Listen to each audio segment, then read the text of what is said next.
آج ہم ایک ایسے موضوع پر بات کرنے جا رہے ہیں جو نہ صرف دلچسپ ہے بلکہ ہماری زندگی کو بہتر بھی بنا سکتا ہے، اور وہ ہے سفر۔ اکثر لوگ سمجھتے ہیں کہ سفر ایک شوق ہے یا وقت ضائع کرنے کا بہانہ ہے، لیکن حقیقت یہ ہے کہ سفر انسان کے ذہن اور دل دونوں کو بدل دیتا ہے۔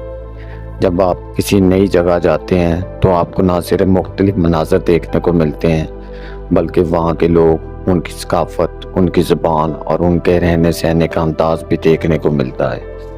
یہ سب چیزیں آپ کے سوچ کے زاویے کو وسیع کرتی ہیں۔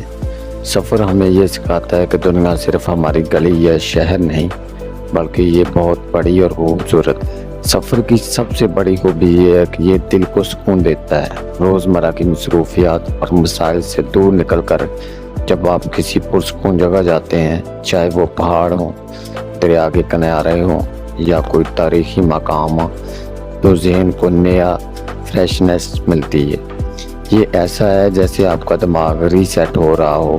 یہی وجہ ہے کہ سفر کے بعد انسان خود کو ہلکا پھلکا اور خوشگوار محسوس کرتا ہے۔ کچھ لوگ سمجھتے ہیں کہ سفر جو ہے وہ صرف امیروں کا شوق ہے، لیکن ایسا بالکل نہیں ہے۔ سفر مہنگا ہونا ضروری نہیں۔ اگر آپ چاہیں تو اپنے ہی شہر یا قریبی علاقے کو ایک نئے انداز سے دیکھ سکتے ہیں۔ کبھی کسی پارک میں وقت گزار لیں، کبھی کسی پرانی عمارت کو دیکھنے چلے جائیں، کبھی کسی دوست کے ساتھ گاؤں کی سیر کر لیں۔ یہ سب بھی سفر ہی ہے۔ اصل بات ہے نظر کا بدلنا اور ماحول کو نئے زاویے سے دیکھنا۔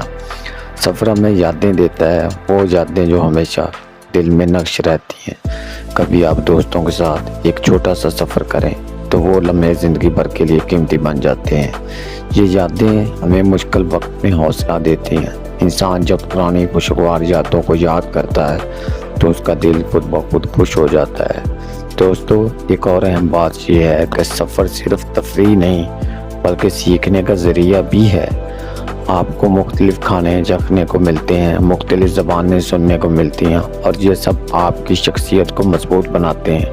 آپ کا اعتماد بڑھتا ہے کیونکہ آپ نئے حالات اور نئے لوگوں کے ساتھ ایڈجسٹ کرنا سیکھتے ہیں۔ آخر میں یہ کہوں گا، سفر روح کی غذا ہے۔ اگر آپ کے پاس وقت اور موقع ہے تو ضرور نکلیے، چاہے چھوٹا سا سفر ہی کیوں نہ ہو۔ اس سے آپ کو نیا حوصلہ اور نیا جذبہ ملے گا۔ تو دوستو، اگر یہ باتیں آپ کو اچھی لگی ہوں تو ولاگ